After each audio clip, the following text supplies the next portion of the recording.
গত কয়েকদিন ধরে টানা বৃষ্টি ঝরছে ভারতের জম্মু কাশ্মীরে। এতে জম্মু কাশ্মীরের রিয়াসি জেলার কাটারা শহরের বৈদ্য দেবী মন্দিরের কাছাকাছি এলাকায় ভয়াবহ ভূমিধসের ঘটনা ঘটে। এ ঘটনায় অন্তত ৩১ জন নিহত হয়েছেন। আহত অবস্থায় ২৩ জনকে উদ্ধার করে স্থানীয় কমিউনিটি হেলথ কেয়ার সেন্টারে ভর্তি করা হয়। এছাড়াও ধ্বংসস্তূপের নিচে আরও মরদেহ আটকে থাকতে পারে বলে আশঙ্কা করছে প্রশাসন।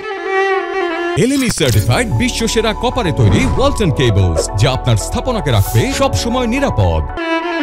রিয়াসি ছাড়াও বিভিন্ন এলাকায় ভূমিধস ও আকস্মিক বন্যার ঘটনা ঘটেছে। রিয়াসি জেলার পুলিশের প্রধান পরমবীর সিং ২৭ আগস্ট ভারতীয় সংবাদ মাধ্যমকে জানান, ২৬ আগস্ট দুপুরে প্রবল বর্ষণের ফলে ইন্দ্রপ্রস্থ ভোজনালয় ও তার আশেপাশের এলাকায় আকস্মিক ভূমিধস নামে। এতে বৈদ্য দেবী মন্দিরগামী ভক্তদের মধ্যে আতঙ্ক সৃষ্টি হয়। পরমবীর সিং বলেন, ক্ষতিগ্রস্ত অনেক জায়গায় সড়ক যোগাযোগ বিচ্ছিন্ন হয়ে পড়েছে, মোবাইল নেটওয়ার্কও ভেঙে গেছে। এখন পর্যন্ত ঝুঁকিপূর্ণ এলাকা থেকে ৩৫০০রও বেশি মানুষকে নিরাপদ স্থানে সরিয়ে নেওয়া হয়েছে।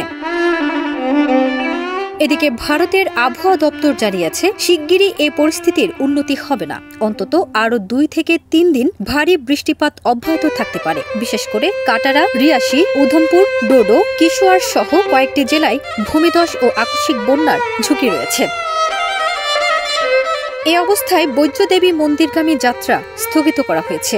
NDRF এর এক কর্মকর্তা জানিয়েছেন, অবিরাম বৃষ্টির কারণে উদ্ধার কাজ বারবার ব্যাহত হচ্ছে। তিনি বলেন, আবহাওয়ার চ্যালেঞ্জ সত্ত্বেও আমরা চেষ্টা করছি যত দ্রুত সম্ভব আটকে পড়াদের নিরাপদ স্থানে সরিয়ে নিতে।